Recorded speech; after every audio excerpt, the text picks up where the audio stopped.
टप्प्यात 25 जिल्ह्यात वाटप होणार असून त्यात ती यादी 25 जिल्ह्याची GR प्रसिद्ध करण्यात आली आहे, ते आपण या व्हिडिओत पाहणार आहोत.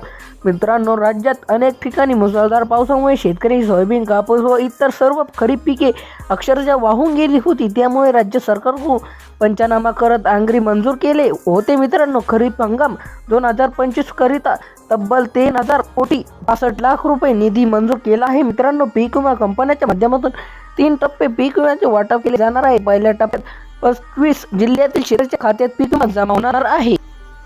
मित्रांनो, पीक विमा रकमेत तफावत आढळून येऊ शकते, कारण कोणी सोयाबीन या पिकासाठी पीक विमा भरला असेल तर कोणी कापूस या पीक विम्यासाठी पीक भरला असेल तर कोणी इतर पिकासाठी असे भरले असेल. त्या प्रत्येकाला वेगवेगळी रक्कम येऊ शकतात.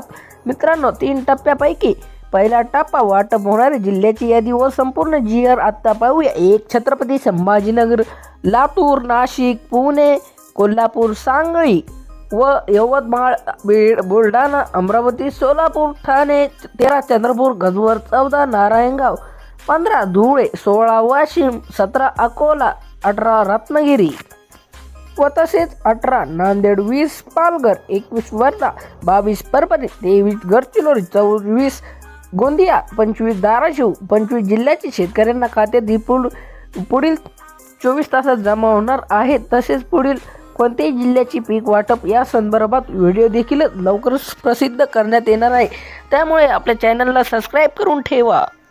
अखेर प्रवचन केंद्र सरकारने आपला हिस्सा पीक विमा कंपन्यात सुपूर्द केला आहे. मित्रांनो, आणि राज्य सरकारचा हिस्सा अखेर पीक विमा कंपन्याच्या काल वर्गण्यात करण्यात आला आहे. आता या पीक विमा कंपन्या माध्यमातून पहिला टप्पा शेतकऱ्यांना पीक विमा रक्कम वितरित करण्यास सुरुवात केली आहे. मित्रांनो, पहिला टप्पा 12 जिल्ह्यात समावेश आहे, तर दुसरा टप्पा 10 जिल्ह्यात समावेश आहे आणि तिसरा टप्पाही जिल्ह्यात 10 समावेश आहे. अशा प्रकारे 3 टप्पे पीक विमा कंपन्याच्या माध्यमातून तयार आले आहेत. तर मित्रांनो, पहिल्या टप्प्यात जिल्ह्यांना शेतकऱ्यांना वाटप सुरू झाले आहे. मध्ये पहिल्या टप्प्यात बुलढाणा, नांदेड, पुणे, रायगड, हिंगोली, पुणे, अहिल्यानगर, कोल्हापूर, पालघर, धाराशिव, लातूर या जिल्ह्यात शेतकऱ्याच्या खात्यावर पीक जमा होत आहे. मित्रांनो, दुसरा टप्पा येत्या 8 दिवसात जमा करण्यात येत आहे. त्याचा व्हिडिओ आपल्या चॅनलवर अपलोड करण्यात येणार आहे. त्यामुळे आताच किसान मराठी न्यूज चॅनलला म्हणजेच PM मराठी चॅनलला सबस्क्राईब करा.